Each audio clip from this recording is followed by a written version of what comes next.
Hello, welcome to the next episode of Mental Health May. This time we're going to be talking about books I recommend, Healing Edition. Okay, so I broke it down into 3 categories. The first category is books I've read, which I'll split into 2 sections, which is self-help books and non-self-help books. So for self-help, the first one I'm recommending is called Homecoming: Overcome Fear and Trauma to Reclaim Your Whole Authentic Self by Dr. Thema Bryant, PhD. I absolutely loved this book. It validated a lot of the things that I've felt about certain things. It really helped a lot. I have the physical copy of this. I read it last year, so I don't remember all the things that were in there, but I'll put some things that I highlighted in the book and things that I loved. But one of the things that I did like is sometimes they would have homework assignments at the end, and there were also like affirmations and just things that resonated with me. It's basically like coming home to yourself, because we go through things that make us kind of lose ourselves. But this was a tool to help bring us back to ourselves, to come home to ourselves. And I love that, and I'm going to read it again because it was really good. I just wish I remember everything from last time. I absolutely loved reading this, and I highly recommend it. I will leave the links to everything in the description. So the next thing that I read was How to Do the Work, Recognize Your Patterns, Heal from Your Past, and Create Yourself by Dr. Nicole LaPera, the holistic psychologist. This one I have on my Kindle. It was basically, well, we always hear you need to do the work, but what is the work? And this book goes into that. And there were some things that about childhood trauma and healing those wounds and things like that. So this was very helpful. It also makes you take a good look at yourself and your shadow side. I'll leave definitions to things on the screen because I'm not going to butcher that right now.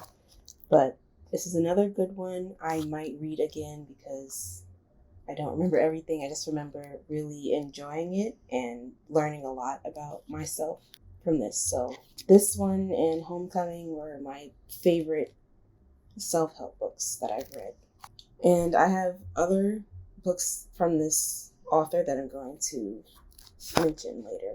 The last self-help book I'm going to recommend is Bamboozled by Jesus. This title is wild, but because every time I mention it, somebody's like, what do you mean bamboozled by? What is that? That was recommended to me by a friend. It was written by, I don't want to butcher her name, Yvonne Orji. You may know her from Insecure. Insecure is one of my favorite shows ever.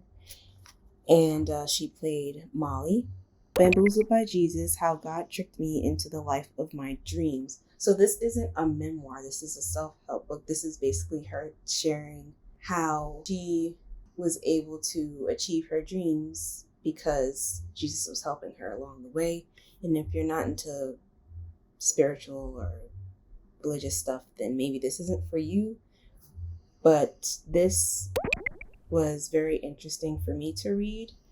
She basically goes into how she got into really going on this path, leaving Jesus and things like that, and then how things that had happened to her didn't seem like it was going right, and she was just so fed up about things not going the way she expected it to, and then boom, she got bamboozled, and now she's living the life that she wants. Now she doesn't have every single thing, but that's life. We don't get things when we want it, we get them in due time. So I really like this one as well, and I recommend it. Again, everything gonna be put in the description box. Also, I watched interviews of her about this, and she was saying how there was a lot of pushback from people about this title, but she fought for it and she stuck with it, and it worked out in her favor. Another thing that I forgot to mention about Bamboozled by Jesus is she explained certain stories from the Bible in a way that was easier to understand. The way that the book was written was like how she talks, so it feels like one of your homegirls is talking to you. And so how she explained certain stories within the Bible was helpful to me. I just wanted to add that here. Now moving on to non-self-help books. The first one is a memoir by B. Viola Davis. I love her. It's called Finding Me, and it's basically about finding herself. And because, I'm also on a healing journey, I like to read stuff about healing and finding yourself. She went through a lot that obviously we didn't know about, but I didn't know it was that crazy. Like her childhood, she was bullied. She had a rough childhood growing up at home. I don't want to get into the details because I really want you to read it, but getting into acting was not easy. Acting is a very hard field to get into. She's inspiring, but also she's one of the actresses that have spoken out about not being paid equally to her peers. People are saying that she is like the Black Meryl Streep, but she is not paid that way. Black women can relate to this across the board, no matter what industry you're in. So that's another reason why I like her. She's just herself. I love that. Taraji P. Henson's another one. But anyway, highly recommend this book. Please read it. The next one, this author's name is Rupi Kaur. I don't know if I'm pronouncing that correctly, but hopefully I am. She has 3 books of poetry. The first one is Milk and Honey. The second one is called The Sun and Her Flowers. And the third one is called Homebody. I read them backwards. Like, I didn't read them in order of when they came out. So the first one I read was Homebody. A friend of mine recommended it to me, so I read that one. Then The Sun and Her Flowers I read next because it was free with Kindle, Prime Reading. And then after that, I got Milk and Honey, and I enjoyed all of them. It talks about some stuff like about being in relationships, low self-esteem, self-worth, being a brown girl. And this author, reading these poems, have inspired me to get back into poetry. So one thing about me, I used to write poetry a lot, especially in middle school. And this helped me get back into my poetry. I love the fact that she was able to get me back into writing poetry again. The next thing I recommend, this one is a fiction book. It's called Yinka, Where Is Your Husband? And it's about this Black woman. I believe she's Nigerian, but her family, they live in London, I think. And I think a lot of us can relate to this, where when you become a certain age, you're expected to be married and have kids and things like that. So because she wasn't at that stage yet in her life, I think she's in her 30s or late 20s, and her mom and her family kept bugging her about, where's your husband, when you get married, all this stuff. What I resonated with was her healing journey. So she had this job she was working really hard at, and she was working to get a promotion.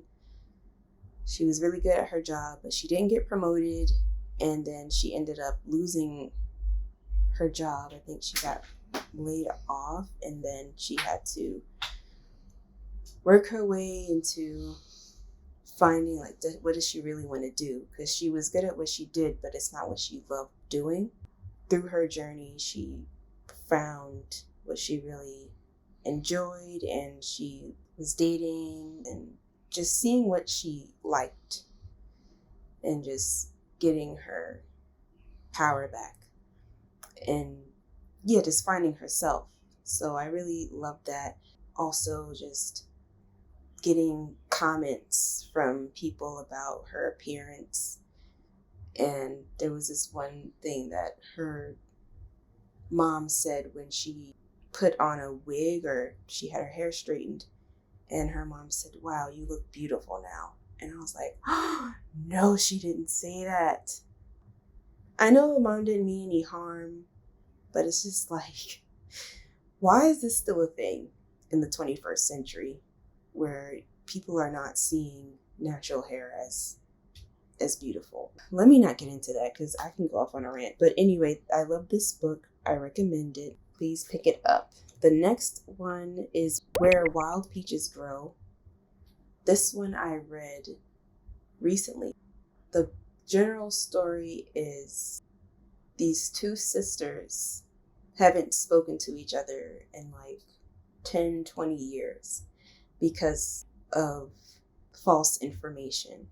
So basically what I got from this story is that holding grudges does not benefit you at all.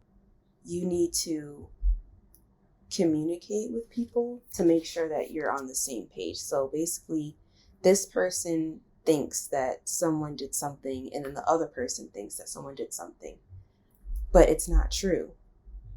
They just came up with they assumed something or they heard something from somebody, but it wasn't true. So all they really had to do was talk to each other in order to resolve the issue. And they wouldn't have been so distant for 20 years because this person moved all the way to Chicago when she's from the Deep South. And now what brought them back together was the passing of their father. They found out a bunch of secrets about their parents and things like that. Everybody was holding in these secrets. And now all this stuff is coming out. And it's just like, if people would just communicate, then it wouldn't have blew up the way that it did. The moral of the story is to communicate and don't hold grudges. You know, I mentioned before in another video about holding grudges, how that don't help you. So yes, pick this one up. The next one is a book that my friend wrote called Things I Could Never Thank You For. I read it twice. So the first time I read it, I think it was before my healing journey. So when I was able to read it during my healing journey, I was able to connect with it more. So I got more out of it the second time. I resonated with a few things in there. Accepting your body and toxic work environments, being different than everybody else, but still like accepting yourself for who you are. So basically it's called Things I Can Never Thank You For because she was adopted. Her mother, who adopted her, she passed away, and her birth mother gave her away when she was born. It was hard for her to connect to that side of herself and just finding herself with the environment she was in. Like, she had a loving family, but you know, when someone is adopted, they will always question, like, why did they give me up? And sometimes they don't get that answer. So I just recommend that you read it. So the next section is books I'm reading right now. And the first one is another book by Dr. Nicole LaPera. Okay. It's called How to Meet Yourself, the Workbook for Self-Discovery. So yes, if you get the physical copy, there's space for you to write notes, or you can write your notes in a separate notebook. I have it on my Kindle, so I can type in notes on my Kindle and save them.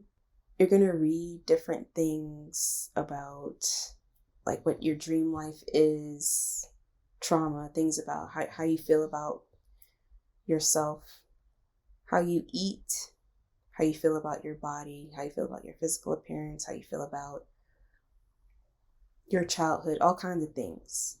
So you're going to read a section, and then there's going to be some exercises and some questions at the end of each section for you to write down.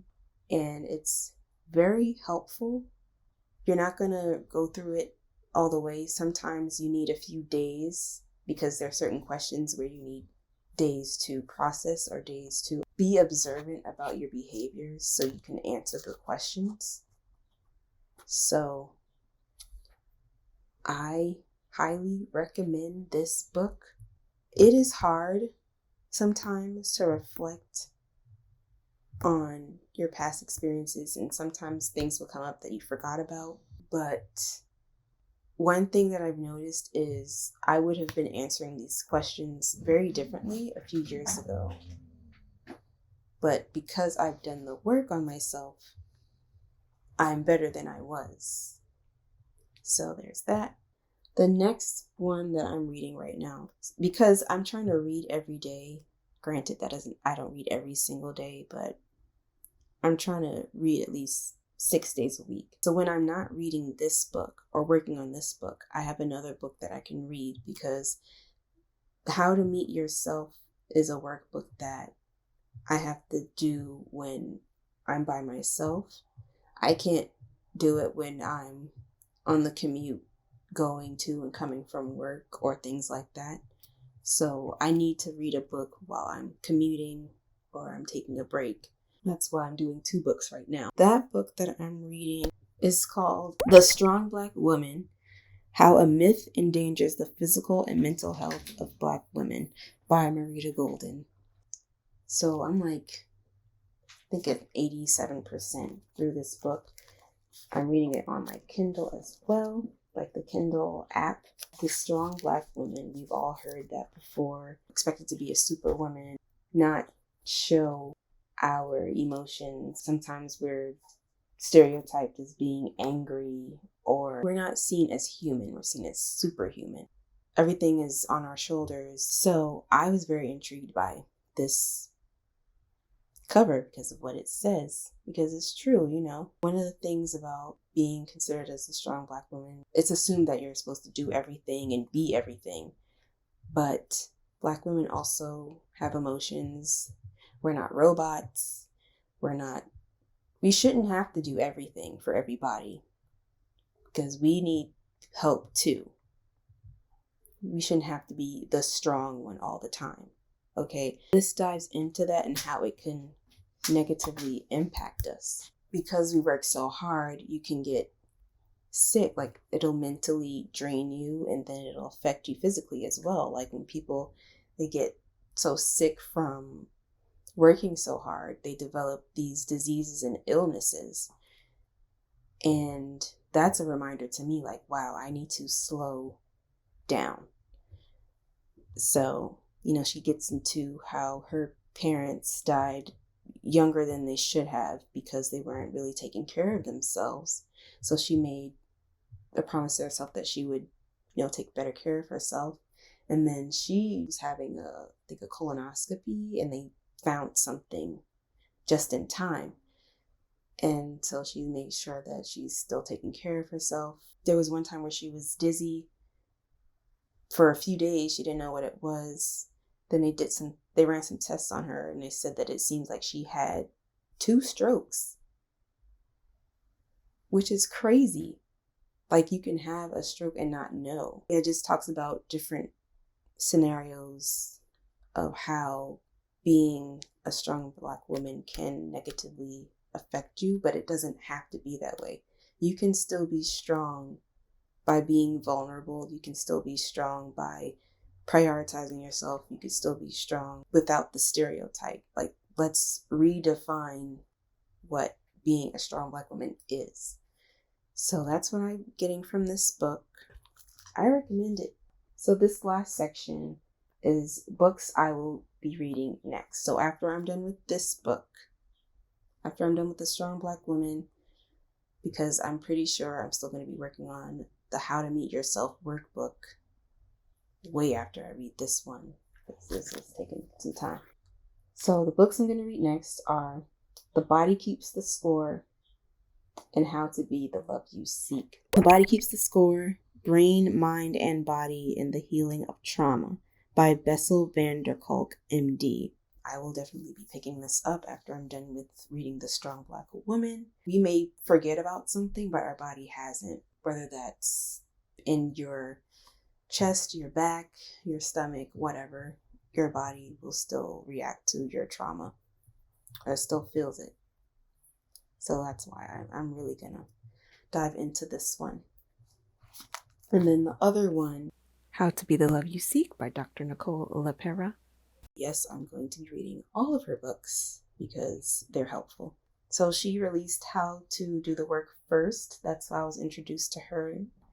And then I saw How to Meet Yourself, which was the workbook. So that's why I'm doing that now. And then this is the most recent one, How to Be the Love You Seek. She also has a YouTube channel that I can share in the description.